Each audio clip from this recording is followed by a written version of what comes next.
إن الحمد لله نحمده ونستعينه ونستغفره ونعوذ بالله من شرور أنفسنا ومن سيئات أعمالنا من يهده الله فلا مضل له ومن يضلل فلا هادي له وأشهد أن لا إله إلا الله وحده لا شريك له وأشهد أن محمدا عبده ورسوله أما بعد فإن خير الحديث كتاب الله وخير الهدي هدي محمد صلى الله عليه وسلم وشر الأمور محدثاتها وكل محدثة بدعة وكل بدعة ضلالة وكل ضلالة في النار. أعوذ بالله من الشيطان الرجيم. بسم الله الرحمن الرحيم. يا أيها الذين آمنوا اتقوا الله حق تقاته ولا تموتن إلا وأنتم مسلمون. يا أيها الناس اتقوا ربكم الذي خلقكم من نفس واحدة وخلق منها زوجها وبث منهما رجالا كثيرا ونساء واتقوا الله الذي تساءلون به والأرحام إن الله كان عليكم رقيبا. يا أيها الذين آمنوا اتقوا الله وقولوا قولا سديدا يصلح لكم أعمالكم ويغفر لكم ذنوبكم ومن يطع الله ورسوله فقد فاز فوزا عظيما. أعوذ بالله من الشيطان الرجيم. بسم الله الرحمن الرحيم. إنما المؤمنون إخوة فأصلحوا بين أخويكم. وقال النبي صلى الله عليه وسلم مثل المؤمنين في توادهم وتراحمهم وتعاطفهم مثل الجسد الواحد إذا اشتكى منه عضو تداعى له سائر الجسد بالسهر والحمى. رواه مسلم.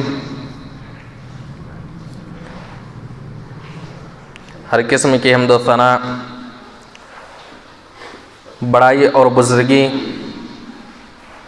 ساری تعریفیں اللہ تبارک و تعالیٰ کے لیے ہے جو ساری کائنات کا خالق، مالک، رازق، مشفق، مربی، پالنہار ہے. بعدہ درود و سلام و انبیاء کرام پر، خصوصی طور پر آخری نبی محمد رسول اللہ صلی اللہ علیہ وسلم پر، جنہوں نے بہت ساری مصیبتیں اور پریشانیوں کو جھیل کر کے دین اسلام ہم تک پہنچایا.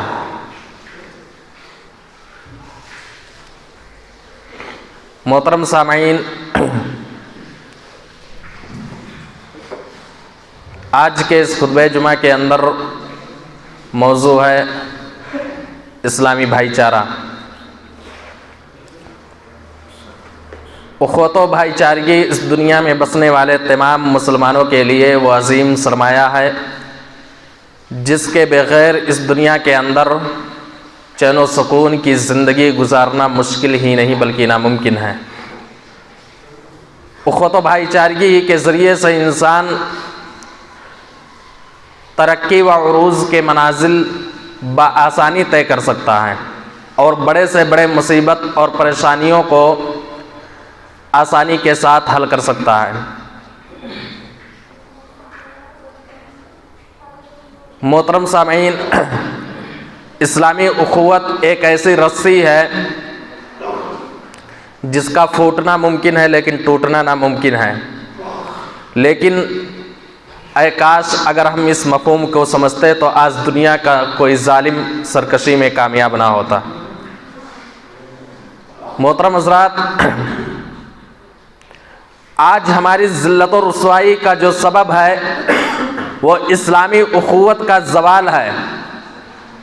ورنہ وہ دن دور نہیں جب پوری امت کا فرمان ان ہذہ امتکم امۃ واحدہ کی شاعرہ پر گامزن تھی. اور مولانا ابوالکلام آزاد رحمہ اللہ نے امۃ واحدہ کی تفسیر کرتے ہوئے کہا تھا ممکن ہے ایک باپ اپنے بیٹے کو چھوڑ دے، ایک بھائی اپنے بھائی سے جدا ہو جائے، ایک بہن اپنے بھائی سے الگ تھلگ ہو جائے، ایک ماں اپنے دودھ پیتے بچے کو چھوڑ دے، غرض یہ کہ دنیا کے تمام رشتے ٹوٹ سکتے ہیں، مگر وہ رشتہ جو لا الہ الا اللہ کی بنیاد پر اکٹھا ہوا ہو وہ رشتہ کبھی ٹوٹنے والا نہیں ہے، وہ رشتہ کبھی ختم ہونے والا نہیں ہے۔ آپ وہ منظر اٹھا کر کے دیکھیے کہ جب محمد رسول اللہ صلی اللہ علیہ وسلم نے ہجرت کر کے مکہ سے مدینہ تشریف لے گئے تھے اور ساتھ میں صحابہ کی بھی جماعت تھی، اللہ کے رسول صلی اللہ علیہ وسلم مکہ سے مدینہ کی طرف تشریف لے جانے کے بعد مدینہ کے اندر انصاریوں کو جمع کیا تھا اور مہاجر صحابہ کو بھی جمع کیا،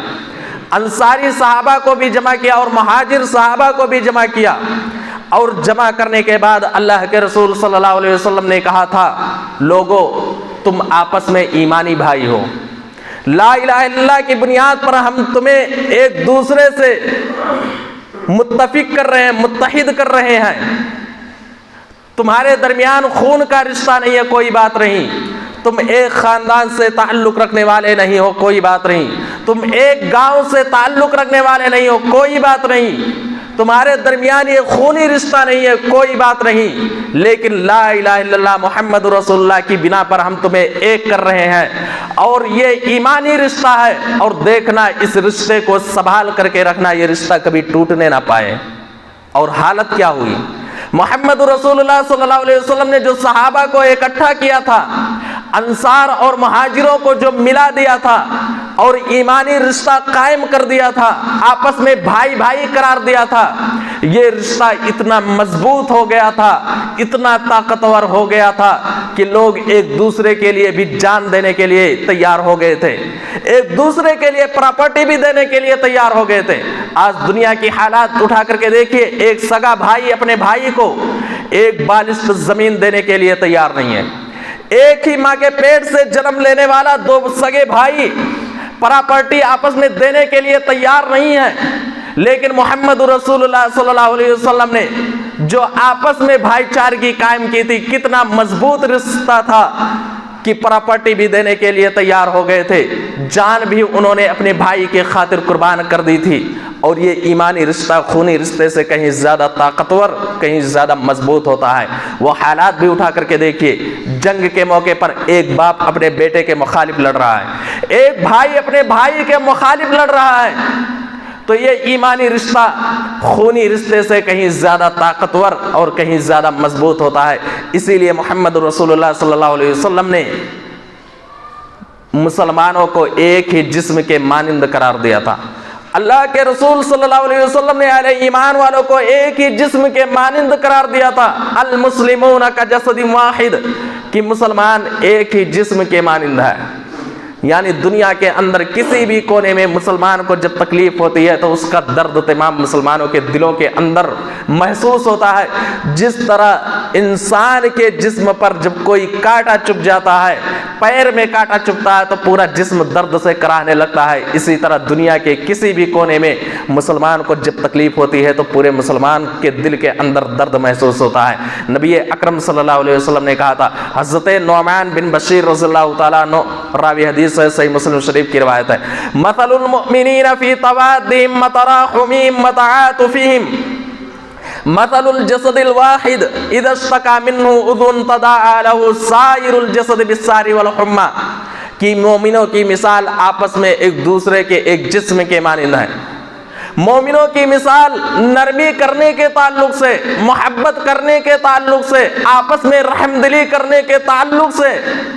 لوگ ایک دوسرے کے ایک جسم کے مانند ہیں۔ جس طرح جسم پر جب بخار چڑھتا ہے تو پورا جسم درد سے کراہنے لگتا ہے، اسی طرح نرمی کرنے کے معاملے میں، محبت کرنے کے معاملے میں، رحم دلی کرنے کے معاملے میں مسلمان ایک دوسرے کے ایک جسم کے مانند ہیں۔ اور نبی اکرم صلی اللہ علیہ وسلم نے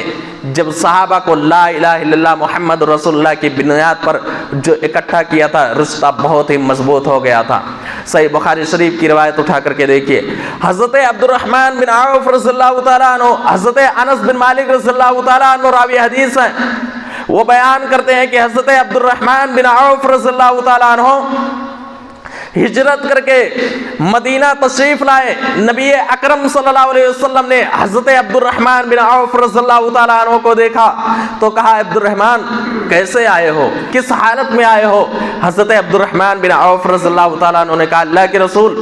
سب کچھ لٹا کے آیا ہوں، صرف ایمان بچا کے آیا ہوں۔ اللہ کے رسول صلی اللہ علیہ وسلم نے کہا عبد الرحمن کیا کہہ رہے ہو، کیا معاملہ ہے؟ حضرت عبد الرحمن بن عوف رضی اللہ تعالیٰ عنہ نے کہا اللہ کے رسول بیوی سسرال والوں نے لے لیا،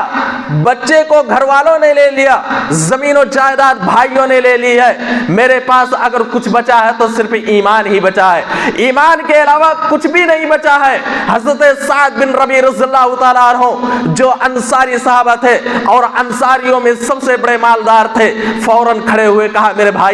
میرے بھائی گھبرانے کی ضرورت نہیں ہے، پریشان ہونے کی ضرورت نہیں ہے، میری جو پراپرٹی ہے ان میں تم آدھے حصے دار بن جاؤ، یہاں تک بس نہیں بلکہ میرے پاس 2 بیوی ہے، جو سب سے خوبصورت تمہیں لگے میں اس کو طلاق دیتا ہوں، تم ان سے شادی کر لو۔ یہ اخوت و بھائی چارگی تھی، یہ محبت تھی جو صحابہ نے اپنے مسلمان بھائی کے لیے سب کچھ لٹا دیا، اور صحابہ کی محنت کی وجہ سے، اخوت و بھائی چارگی کی وجہ سے، مدد کرنے کی وجہ سے اسلام کا پرچم پورے دنیا کے اندر لہرا اٹھا تھا۔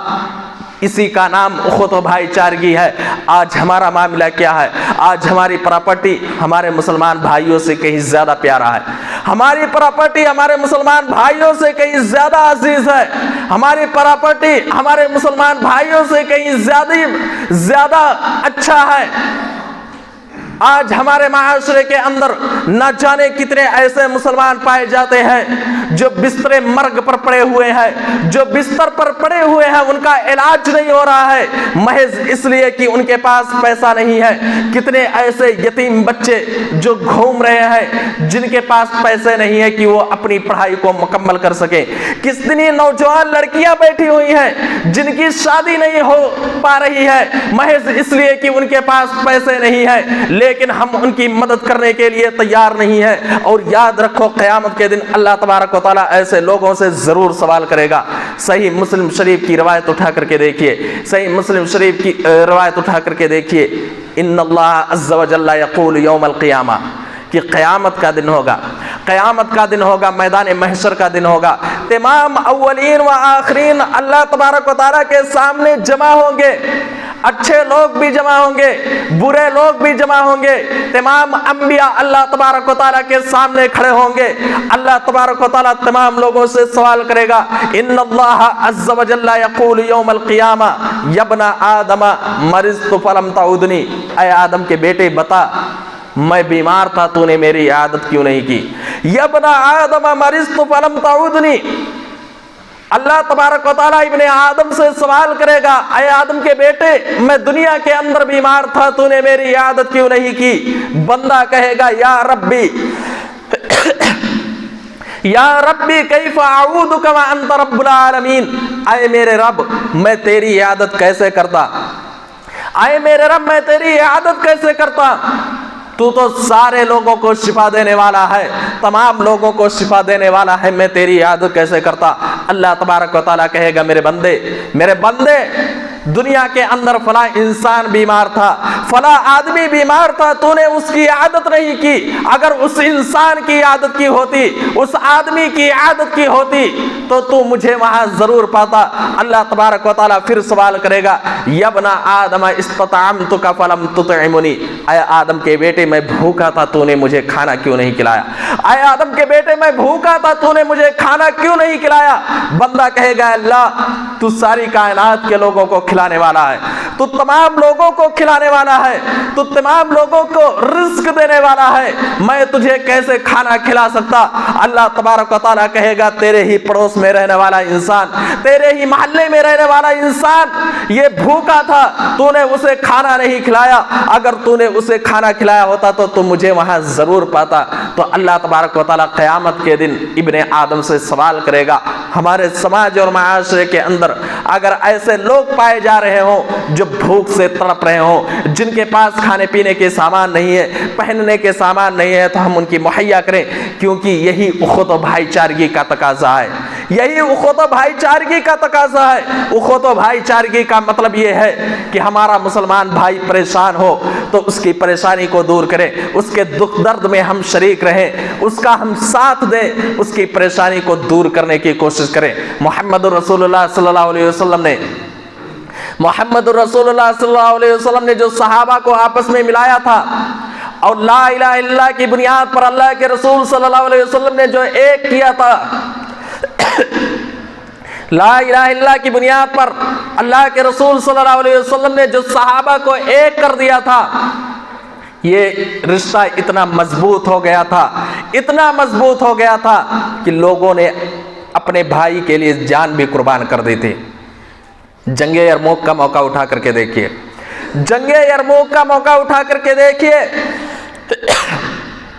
گرمی کا موسم ہے، پیاس سے تڑپ رہے ہیں، ایک صحابی پانی کا پیالہ لے کر کے اپنے چچا زاد بھائی کو جب پیاسا تڑپتا دیکھتے ہیں، پانی کا پیالہ اپنے چچا زاد بھائی کی طرف لے کر کے بڑھتے ہیں، پانی کا پیالہ اپنے چچا زاد بھائی کو دیتے ہیں، ان کا چچا زاد بھائی پانی کا پیالہ اپنے ہاتھ میں لیتا ہے، ہونٹوں کی طرف لگاتا ہے، جیسے ہی وہ ہونٹوں سے پینا شروع کر دیتے ہیں، ابھی پیتے نہیں ہونٹوں سے لگاتے ہیں کہ دوسری طرف سے آواز آتی ہے پانی، وہ پانی کا پیالہ نیچے رکھ دیتے ہیں اور کہتے ہیں میرے بھائی جاؤ، میرا دوسرا بھائی مجھ سے کہیں زیادہ پیاس سے تڑپ رہا ہے، جاؤ اسے پانی پلا کر کے آؤ۔ وہ پانی کا پیالہ اپنے منہ سے ہٹا کر کے اس صحابی کو دے دیتے ہیں، وہ پانی کا پیالہ دوسری طرف لے جاتے ہیں، وہاں پہنچتے ہیں، انہیں پانی کا پیالہ دیتے ہیں، پانی کا پیالہ جیسے ہی ہاتھ میں دیتے ہیں، یہ بھی پینے والے تھے کہ تیسری طرف سے آواز آتی ہے پانی، وہ کہتے ہیں میرے بھائی جاؤ، میرا بھائی مجھ سے کہیں زیادہ ضرورت مند ہے، وہ تڑپ رہا ہے، جاؤ یہ پانی لے جاؤ اس بھائی کو پلاؤ۔ وہ صحابی پانی کا پیالہ تیسری طرف لے جاتے ہیں، دیکھتے ہیں کہ وہ پیاس سے تڑپ کر کے انہوں نے جان دے دی ہے، وہ اللہ کے پیارے ہو چکے ہیں، دوسری طرف دوڑ کر کے آتے ہیں، دیکھتے ہیں کہ یہ پیاس سے تڑپ کر کے انہوں نے بھی جان قربان کر دی ہے، پہلے طرف دوڑ کر کے آتے ہیں کہ چلتے ہیں اپنے چچا زاد بھائی کو یہ پانی پلا دیتے ہیں، پہلے کی طرف دوڑتے ہوئے آتے ہیں، دیکھتے ہیں انہوں نے بھی پیاس سے تڑپ کر کے جان قربان کر دی ہے، اللہ کو پیارے ہو گئے ہیں۔ یہ ادا اللہ تبارک و تعالیٰ کو اتنا پسند آیا کہ اللہ تبارک و تعالیٰ نے سورہ حشر کے اندر آیت کریمہ نازل کر دی اور کہہ دیا وَيُؤْثِرُونَ عَلَىٰ أَنفُسِهِمْ وَلَوْ كَانَ بِهِمْ خَصَاصَةٌ، اے نبی آپ کے ساتھی تو وہ ہیں جو خود ضرورت مند ہونے کے باوجود بھی وہ دوسروں کو ترجیح دیا کرتے ہیں، جو خود ضرورت مند ہونے کے باوجود بھی دوسروں کو ترجیح دیا کرتے ہیں۔ اسی لیے اللہ تبارک و تعالیٰ نے قرآن حکیم کے اندر رضی اللہ عنہم ورضوا عنہ کا انہیں سرٹیفکیٹ دیا تھا۔ یہ صحابہ تھے جو محمد رسول اللہ صلی اللہ علیہ وسلم نے لا الہ الا اللہ محمد رسول اللہ صلی اللہ علیہ وسلم محمد رسول اللہ کی بنیاد پر جو ایک کیا تھا اور بھائی چارگی قائم کی تھی، کتنا مضبوط رشتہ ہو گیا تھا کہ اپنے بھائی کے لیے انہوں نے جان قربان کر دی۔ آج اسی طریقے سے اگر ہمدردی ہمارے دلوں کے اندر پیدا ہو جائے، اسی طریقے سے اخوت و بھائی چارگی اگر ہمارے دلوں کے اندر پیدا ہو جائے، یقیناً ہم دنیا کے کسی کونے میں رہیں ہم کامیاب ہو سکتے ہیں، دنیا کے کسی کونے میں رہیں ہم کامیاب ہو سکتے ہیں، عزت کے ساتھ زندگی گزار سکتے ہیں۔ یہ ذلت اور رسوائی جو آج ہمارے اوپر آ چکی ہے، ہم کہیں بھی جاتے ہیں ذلت کی زندگی گزارتے ہیں، یہ ذلت اور رسوائی جو آج ہمارے سروں پر آ چکی ہے محض اس لیے آئی ہے کہ ہم نے اخوت و بھائی چارگی کو پامال کر دیا، ہمارے درمیان اتحاد و اتفاق نہ رہا، ہم منتشر ہیں، ہم فرقوں میں بٹے ہوئے ہیں، اسی لیے آج ہم ذلت و رسوائی کی زندگی گزار رہے ہیں۔ رب العالمین نے قرآن حکیم کے اندر کہا تھا، اللہ تبارک و تعالیٰ نے قرآن حکیم کے اندر کہا تھا وَلَا تَنَازَعُوا فَتَفْشَلُوا وَتَذْهَبَ رِيحُكُمْ وَاصْبِرُوا إِنَّ اللَّهَ مَعَ الصَّابِرِينَ وَلَا تَنَازَعُوا فَتَفْشَلُوا وَتَذْهَبَ رِيحُكُمْ وَاصْبِرُوا إِنَّ اللَّهَ مَعَ الصَّابِرِينَ کہ اللہ تبارک و تعالیٰ نے کہا تھا کہ اے دنیا کے مسلمانوں آپس میں اختلاف نہ کرنا، فرقوں میں مت بڑھنا، وَتَذْهَبَ رِيحُكُمْ وَاصْبِرُوا ورنہ یاد رکھو تمہاری ہوا اکھڑ جائے گی، اور آج ہماری ہوا اکھڑ چکی ہے۔ اللہ تبارک و تعالیٰ نے 1400 سال پہلے یہ اعلان کر دیا تھا وَلَا تَنَازَعُوا، تم اختلاف نہ کرنا، وَلَا تَنَازَعُوا فَتَفْشَلُوا، تم فرقوں میں مت بڑھنا، وَتَذْهَبَ رِيحُكُمْ وَاصْبِرُوا، ورنہ دنیا کے اندر ذلت اور رسوائی کی زندگی گزارنے پر مجبور ہو جاؤ گے۔ آج یہی اختلاف کی وجہ سے ہم دنیا کے اندر ذلت اور رسوائی کی زندگی گزار رہے ہیں، اختلاف کی وجہ سے ہم ذلت اور رسوائی کی زندگی گزار رہے ہیں۔ آج فرقوں میں بٹے ہوئے ہیں، کوئی احمدی، کوئی مالکی، کوئی شافعی تو کوئی حنفی کہتا ہوا نظر آتا ہے۔ مسلمانوں، جب ہمارا نبی ایک ہے اور ہمارا اللہ ایک ہے، جب ہم ایک ہی قرآن پر ایمان رکھنے والے ہیں، ہمارا خانہ کعبہ ایک ہے، تو پھر اختلاف کس بات کی ہے؟ لا الہ الا اللہ کی بنیاد پر ایک ہو جاؤ، جو محمد رسول اللہ صلی اللہ علیہ وسلم نے 1400 سال پہلے نصیحت کی تھی۔ لا الہ الا اللہ محمد رسول اللہ کی بنیاد پر ایک ہو جاؤ، ورنہ دنیا کے اندر ذلت اور رسوائی کی زندگی گزارنے پر مجبور ہو جاؤ گے۔ اور نبی نے 1400 سال پہلے بھی پیشین گوئی کر دی تھی۔ سنن ابو داؤد کی روایت ہے، اللہ کے رسول صلی اللہ علیہ وسلم نے کہا تھا یوشک الامم ان تداعى علیکم کما تداعى الاکلۃ الی قصتها ومن قلۃ نحن یومئذ، کہ نبی اکرم صلی اللہ علیہ وسلم نے کہا تھا لوگوں ان قریب ایک ایسا دور آ جائے گا کہ تمام امت محمدیہ پر ٹوٹ پڑیں گی۔ صحابہ عرض کرتے ہیں اللہ کے رسول کیا ہماری تعداد اس وقت تھوڑی ہوگی؟ نبی نے کہا نہیں، بلکہ تمہاری تعداد بہت ہی زیادہ ہوگی۔ آج حالات اٹھا کر کے دیکھو، حالات بالکل سامنے ہیں، پوری دنیا کی حالات اٹھا کر کے دیکھو۔ آج امت محمدیہ کا دشمن پورے مذاہب کے لوگ بن چکے ہیں۔ ایک یہودی بھی امت محمدیہ کا دشمن ہے، ایک نصرانی بھی مسلمانوں کا دشمن بن چکا ہے۔ جتنے بھی مذہب سے تعلق رکھنے والے ہیں، سارے کے سارے مذہب کے لوگ امت محمدیہ کا دشمن بن چکے ہیں، اور سارے کے سارے لوگوں کے دلوں کے اندر یہی ہے کہ مسلمانوں کو اس دنیا کے اندر سے نام و نشان مٹا دیا جائے۔ نبی نے کیا کہا تھا؟ یوشک الامم ان تداعى علیکم کما تداعى الاکلۃ الی قصتها، کہ ان قریب ایک ایسا دور آئے گا کہ تمام امت محمدیہ پر ٹوٹ پڑیں گی جس طرح کھانے والے دسترخوان پر ٹوٹ پڑتے ہیں۔ صحابہ نے عرض کیا اللہ کے رسول کیا ہماری تعداد کم ہوگی؟ اللہ کے رسول صلی اللہ علیہ وسلم نے کہا نہیں، بلکہ تمہاری تعداد بہت زیادہ ہوگی، تمہاری تعداد بہت زیادہ ہوگی، لیکن تمہاری حیثیت سیلاب میں بہنے والے تنکے کی مانند ہو جائے گی، سیلاب میں بہنے والے جھاگ کے مانند ہو جائے گی۔ سیلاب میں جو تنکا بہتا ہے، جو جھاگ بہتا ہے، وہ ہوا کا تھپیڑا یا پانی جدھر چاہتا ہے ادھر لے جاتا ہے۔ اسی طرح تمام امت محمدیہ کو ستاتے رہیں گے، جدھر چاہیں گے ادھر لیتے چلے جائیں گے۔ یہ ایسا اس لیے ہوگا کہ اللہ تبارک و تعالیٰ تمہارے دشمنوں کے رعب دبدبے کو تمہارے دشمنوں کے دلوں سے نکال دے گا۔ وَلَا يَقْذِفَنَّ اللَّهُ فِي قُلُوبِكُمْ، اور اللہ تبارک و تعالیٰ تمہارے دلوں کے اندر وہن کو ڈال دے گا۔ اسی چیز کو اور اللہ کے رسول صلی اللہ علیہ وسلم نے فرمایا حب الدنیا و کراہیت الموت۔ صحابہ نے عرض کیا اللہ کے رسول یہ وہن کیا چیز ہے؟ اللہ کے رسول صلی اللہ علیہ وسلم نے فرمایا حب الدنیا و کراہیت الموت، جب لوگ دنیا سے محبت کرنے لگ جائیں گے، موت سے نفرت کرنے لگ جائیں گے۔ تو اللہ تبارک و تعالیٰ نے قرآن حکیم کے اندر ارشاد فرمایا تھا وَلَا تَنَازَعُوا فَتَفْشَلُوا وَتَذْهَبَ رِيحُكُمْ وَاصْبِرُوا، کہ اے لوگو تم آپس میں اختلاف نہ کرو، وَلَا تَنَازَعُوا فَتَفْشَلُوا وَتَذْهَبَ رِيحُكُمْ وَاصْبِرُوا، اور ٹولیوں میں مت بٹو ورنہ تمہاری ہوا اکھڑ جائے گی، تم ذلت و رسوائی کی زندگی گزارنے پر مجبور ہو جاؤ گے۔ مسلمانوں وہ دور اٹھا کر کے دیکھو جب معتصم باللہ کے دور میں ایک عیسائی آدمی نے ایک عورت کے اوپر، ایک مسلمان عورت کے اوپر اس کے گال پر تھپڑ لگایا تھا، اور وہ عورت بے بسی کے عالم میں اپنی زبان سے یہی کہا تھا کہ اے معتصم باللہ تو کہاں ہے؟ وہ عیسائی جب سنا کہ معتصم باللہ کا نام لے کر کے یہ پکار رہی ہے تو کہہ لگا کر کے ہنسنے لگا۔ ایک آدمی یہ سارا منظر دیکھ رہا تھا، عیسائی نے کہا معتصم باللہ تو بہت دور ہے، تیری مدد کرنے کے لیے کیسے آئے گا؟